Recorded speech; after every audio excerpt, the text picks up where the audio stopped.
શ્રી ગણેશાય નમઃ.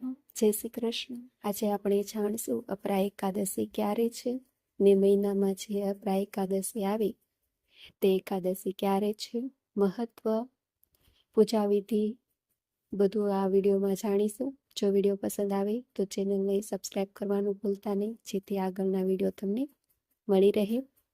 અપરા એકાદશીનું વ્રત કરવું પુણ્યશાળી માનવામાં આવે છે. માનવામાં આવે છે કે આ એકાદશી કરવાથી પાપથી મુક્તિ મળે છે. અપરા એકાદશીનું વ્રત કરવાથી બ્રહ્મહત્યા જેવા ઘોર પાપથી પણ મુક્તિ મળે છે. આ વર્ષે અપરા એકાદશી પર કેટલાક શુભ યોગનું નિર્માણ થઈ રહ્યું છે, જે અપાર ધન સમૃદ્ધિ અપાવી શકે છે. પંચાંગ અનુસાર અપરા એકાદશીની તિથિ 22 મે રાત્રે 1:13 શરૂ થશે, જે 23 મેના રોજ રાત્રે 11:30 સમાપ્ત થશે. ઉદ્યાતિથિ અનુસાર અપરા એકાદશીનું વ્રત 23 મે 2025 અને શુક્રવારે રાખવામાં આવશે. અપરા એકાદશી વ્રતના પારણા 24 મેના દિવસે કરવામાં આવશે. અપરા એકાદશીના પારણાની શુભ સમય સવારે 5:26 થી રાત્રે 8:11 સુધીનો રહેશે.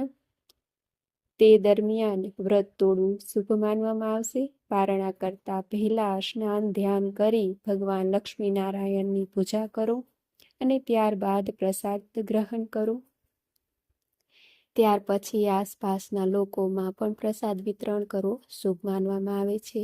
આ વર્ષે અપરા એકાદશીના દિવસે આયુષ્માન યોગ, પ્રીતિ યોગનો સંયોગ સર્જાઈ રહ્યો છે.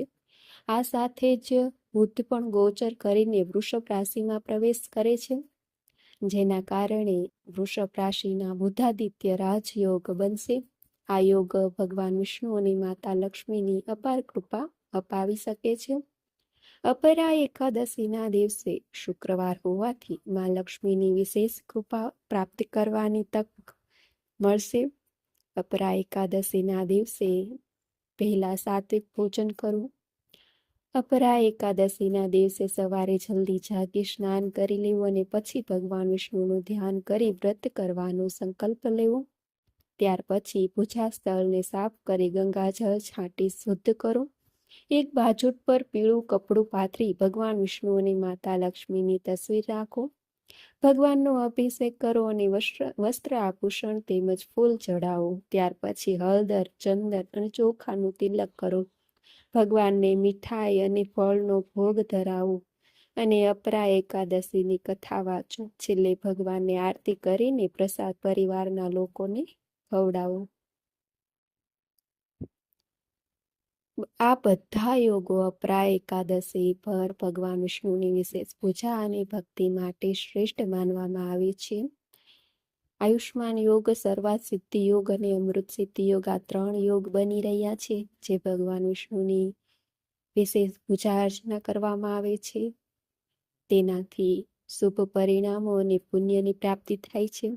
આ વખતે જ્યેષ્ઠ માસની એકાદશી આવી રહી છે, જેને અપરા એકાદશીના ઉપાયો પણ જાણી લઈએ. તે જીવનમાં તમામ કષ્ટો દૂર કરે છે.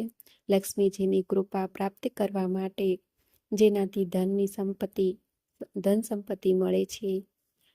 તો અપરા એકાદશીના દિવસે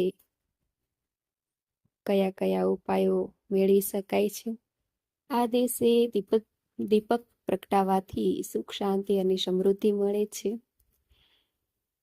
નારાયણ, તુલસી, મુખ્ય દ્વાર અને પીપળ પાસે દીપક પ્રગટાવવાથી વિશેષ લાભ થાય છે.